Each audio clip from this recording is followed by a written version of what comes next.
नमस्ते, मैं आपका प्यारा टून। आप में से बहुत मित्रों ने हमारे चैनल को अभी तक सब्सक्राइब नहीं किया है। कृपया चैनल को सब्सक्राइब कीजिए और अभी कीजिए, और बेल बटन भी दबाइए ताकि आपको सारे नोटिफिकेशंस मिलते रहें। चलिए शुरू करते हैं। महाभारत में शकुनी का पात्र बहुत विशेष रहा है। कहते हैं कि बुद्धिबल शस्त्रबल से भी ज्यादा भयानक होता है। महाभारत में कृष्ण, शकुनी, भीष्म, विदुर, द्रोण आदि ऐसे लोग थे जिन्होंने अपने बुद्धिबल का प्रयोग किया। महाभारत की गाथा में शकुनी को अपनी कुटिल बुद्धि के लिए माना जाता है। कौरवों के मामा श्री शकुनी को कौरवों का शुभ चिंतक माना जाता है। शकुनी मामा दुर्योधन का कदम कदम पर मार्गदर्शन करते रहते थे। दुर्योधन भी मामा शकुनी की आज्ञा के बिना एक कदम भी नहीं उठाते थे।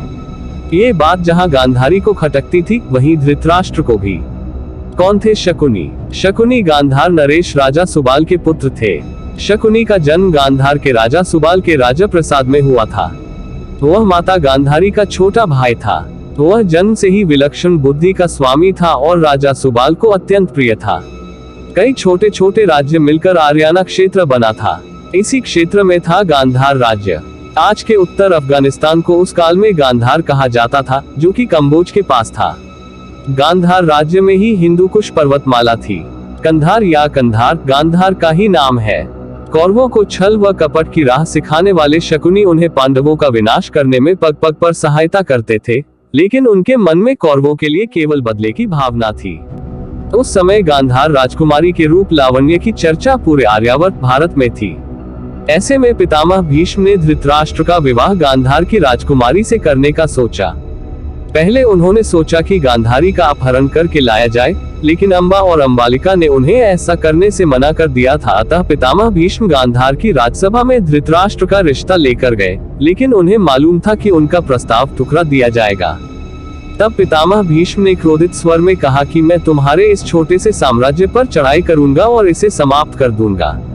अंततः राजा सुबाल को भीष्म के आगे झुकना पड़ा और अत्यंत क्षोभ के साथ उनको अपनी सुंदर पुत्री का विवाह अंधे राजकुमार धृतराष्ट्र के साथ करना पड़ा। गांधारी ने भी दुखपूर्वक आजीवन आंखों पर पट्टी बांधे रखने की प्रतिज्ञा कर ली। गांधारी से महाराज धृतराष्ट्र को 100 पुत्रों की प्राप्ति हुई थी, जो आगे चलकर कौरवों के नाम से प्रसिद्ध हुए। वैसे वे कौरव नहीं थे। माना जाता है कि गांधारी का विवाह महाराज धृतराष्ट्र से करने से पहले ज्योतिषियों ने सलाह दी कि गांधारी के पहले विवाह पर संकट है, अतः इसका पहला विवाह किसी और से कर दीजिए, फिर धृतराष्ट्र से करें। इसके लिए ज्योतिषियों के कहने पर गांधारी का विवाह एक बकरे से करवाया गया था। बाद में उस बकरे की बलि दे दी गई। कहा जाता है कि गांधारी को किसी प्रकार के प्रकोप से मुक्त करवाने के लिए ही ज्योतिषियों ने ये सुझाव दिया था। इस कारणवश गांधारी प्रतीक रूप में विधवा मान ली गई और बाद में उनका विवाह धृतराष्ट्र से कर दिया गया। ऐसा क्यों किया, इसके पीछे और भी कारण थे। गांधारी एक विधवा थी, ये सच बहुत समय तक कौरव पक्ष को पता नहीं चला।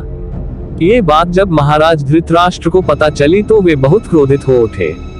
उन्होंने समझा कि गांधारी का पहले किसी से विवाह हुआ था और वह पता नहीं किस कारण मारा गया। धृतराष्ट्र के मन में इसको लेकर दुख उत्पन्न हुआ और उन्होंने इसका दोषी गांधारी के पिता राजा सुबाल को माना। धृतराष्ट्र ने गांधारी के पिता राजा सुबाल को पूरे परिवार सहित कारागार में डाल दिया। कारागार में उन्हें खाने के लिए केवल एक व्यक्ति का भोजन दिया जाता था। केवल एक व्यक्ति के भोजन से भला सभी का पेट कैसे भरता? ये पूरे परिवार को भूखे मार देने की साजिश थी। राजा सुबाल ने ये निर्णय लिया कि यह भोजन केवल उनके सबसे छोटे पुत्र को ही दिया जाए, ताकि उनके परिवार में से कोई तो जीवित बच सके। एक एक करके सुबाल के सभी पुत्र मरने लगे। सब लोग अपने हिस्से का चावल शकुनी को देते थे ताकि वह जीवित रहकर कौरवों का नाश कर सके। सुबाल ने अपने सबसे छोटे बेटे शकुनी को प्रतिशोध के लिए तैयार किया। मृत्यु से पहले सुबाल ने धृतराष्ट्र से शकुनी को छोड़ने की विनती की, जो धृतराष्ट्र ने मान ली थी। राजा सुबाल के सबसे छोटे पुत्र कोई और नहीं बल्कि शकुनी ही थे। शकुनी ने अपनी आंखों के सामने अपने परिवार का अंत होते हुए देखा और अंत में शकुनी जिंदा बच गए। जब कौरवों में वरिष्ठ युवराज दुर्योधन ने ये देखा कि केवल शकुनी ही जीवित बचे हैं, तो उन्होंने पिता की आज्ञा से उसे क्षमा करते हुए अपने देश वापस लौट जाने या फिर हस्तिनापुर में ही रहकर अपना राज्य देखने को कहा। शकुनी ने हस्तिनापुर में रुकने का निर्णय किया। शकुनी ने हस्तिनापुर में सबका विश्वास जीत लिया और 100 कौरवों का अभिभावक बन बैठा। अपने विश्वासपूर्ण कार्यों के कारण दुर्योधन ने शकुनी को अपना मंत्री नियुक्त कर लिया। सर्वप्रथम उसने गांधारी व धृतराष्ट्र को अपने वश में करके धृतराष्ट्र के भाई पांडु के विरुद्ध षड्यंत्र रचने और राजसिंहासन पर धृतराष्ट्र का आधिपत्य जमाने को कहा। फिर धीरे धीरे शकुनी ने दुर्योधन को अपनी बुद्धि के मोहपाश में बांध लिया। शकुनी ने सिर्फ दुर्योधन को युधिष्ठिर के विरुद्ध नहीं भड़काया, उसने महाभारत के युद्ध की नींव भी रख दी। ये बहुत कम लोगों को मालूम होगा कि शकुनी के पास जुआ खेलने के लिए जो पासे होते थे वह उसके मृत पिता के रीढ़ की हड्डी के थे। अपने पिता की मृत्यु के पश्चात शकुनी ने उनकी कुछ हड्डियां अपने पास रख ली थी। शकुनी जुआ खेलने में पारंगत था और उसने कौरवों में भी जुए के प्रति मोह जगा दिया था। शकुनी ने पांडवों को तबाह करने के लिए कई चालें चली। जुआ खेलने में एक्सपर्ट था तो उसने पांडवों के खिलाफ इसका खूब इस्तेमाल किया। शकुनी युधिष्ठिर को खूब उकसाता था ताकि वो सब कुछ अपना दांव पर लगा दे। ऐसा ही हुआ भी। पांडव अपना सब कुछ हार गए, पत्नी द्रौपदी को भी।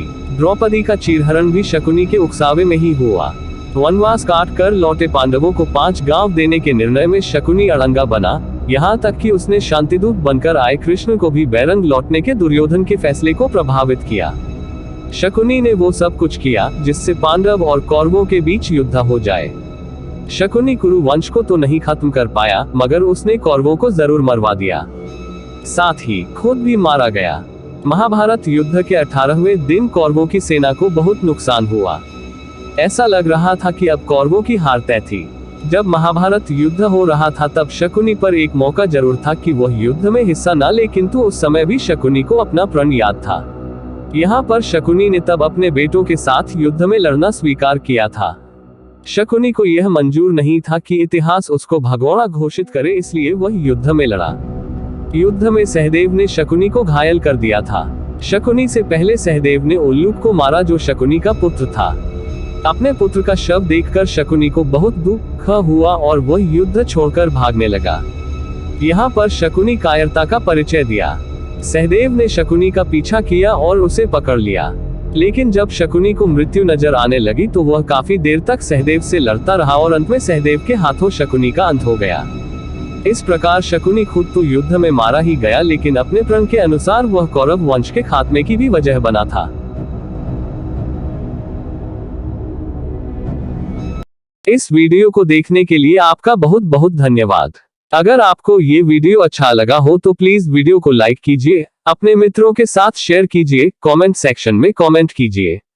आपका साथ हमारे लिए बहुत जरूरी है। हम आपसे जुड़े रहे इसके लिए प्लीज इस चैनल प्यारे टून्स को सब्सक्राइब कीजिए।